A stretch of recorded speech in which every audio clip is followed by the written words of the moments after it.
बहू का जन्मदिन। अरे शिवानी बहू, आजकल सुबह सुबह सारे काम छोड़कर तुम कागज कलम लेकर क्या कर रही हो?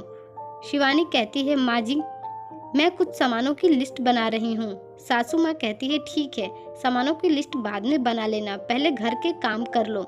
घर के काम करना पहले ज्यादा जरूरी है। शिवानी कहती है, जी माँ जी, बस हो ही गया, बन गई मेरी लिस्ट। शिवानी कहती है, माँ जी आपको मालूम है ना कल क्या है? सासू माँ कहती है, जरा सोचते हुए कहती है, क्या है कल? मुझे तो याद नहीं आ रहा। शिवानी कहती है, माँ जी कल मेरा जन्मदिन है, शादी के बाद इस घर में मेरा पहला जन्मदिन है, तो कल क्या क्या सामान लाना है, कौन से फ्लेवर का केक लाना है, कितने लोगों को बुलाना है, और सबसे बड़ी बात कि कल मैं क्या पहनूंगी। बस वही सब सोच रही थी और लिस्ट बना रही थी ताकि मैं कुछ भूल ना जाऊं। शिवानी को शादी करके ससुराल में आए 6 महीने ही हुए थे। भरा पूरा परिवार था जिसमें पति के अलावा सास ससुर और एक देवर था। क्योंकि शादी के बाद शिवानी का ससुराल में यह पहला जन्मदिन था तो वह बेहद ही खुश थी। वह खुशी के मारे पागल हुए जा रही थी। किसी छोटे बच्चे की तरह उत्साह उसके चेहरे पर साफ साफ दिखाई पड़ रहा था। तभी शिवानी की सास कहती है, अरे बहू जरा धीरे बोलो, दादी ने अगर सुन लिया तो बवाल हो जाएगा। वह कभी नहीं चाहेंगे कि घर में बहू का जन्मदिन मनाया जाए।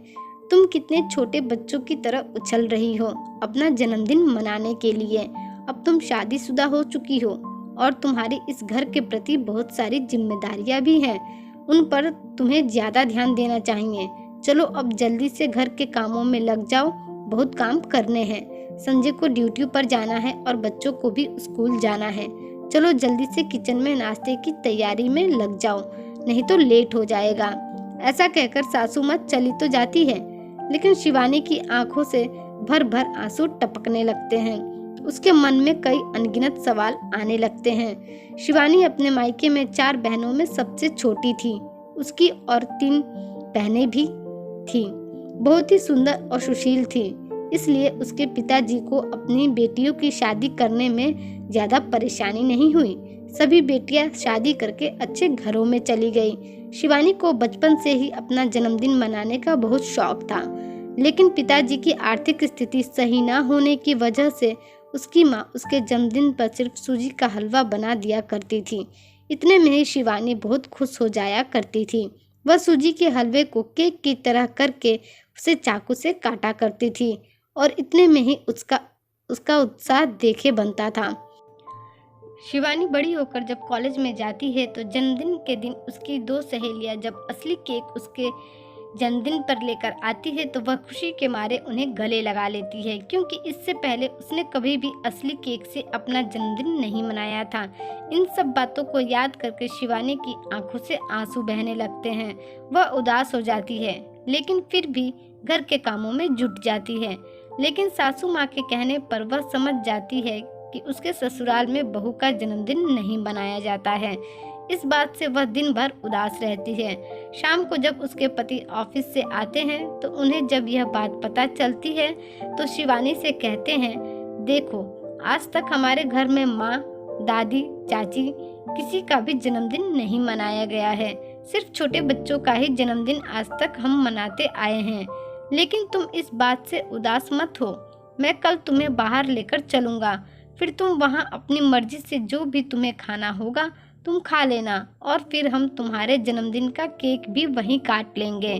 अपने पति की बातें सुनकर शिवानी को अच्छा तो लगता है, लेकिन वह अपना जन्मदिन पूरे परिवार के साथ मनाना चाहती थी। खैर, शिवानी मन महसूस कर रह जाती है। अगली सुबह जब उसकी नींद थोड़ी देर में खुलती है तो वह हड़बड़ाकर अपने बिस्तर से उठकर बाहर आती है तो देखती है कि पूरा परिवार उसके सामने खड़ा है और सब उसे ही देख रहे हैं और जोर जोर से उसे जन्मदिन की मुबारकबाद दे रहे हैं। बस एक ही स्वर में गाने लगते हैं, happy birthday to you, happy birthday to you. तभी दादी जी कहती है, बहू यह बात तो सही है कि इससे पहले हमारे घर में किसी भी औरत का जन्मदिन नहीं मनाया गया है, सिर्फ बच्चों का ही जन्मदिन मनाते आए हैं। लेकिन तुम भी तो हमारी बच्ची ही हो, इसलिए आज हम तुम्हारा भी जन्मदिन मनाएंगे। जब हम सभी बच्चों का जन्मदिन धूमधाम से मना सकते हैं तो तुम्हारा क्यों नहीं?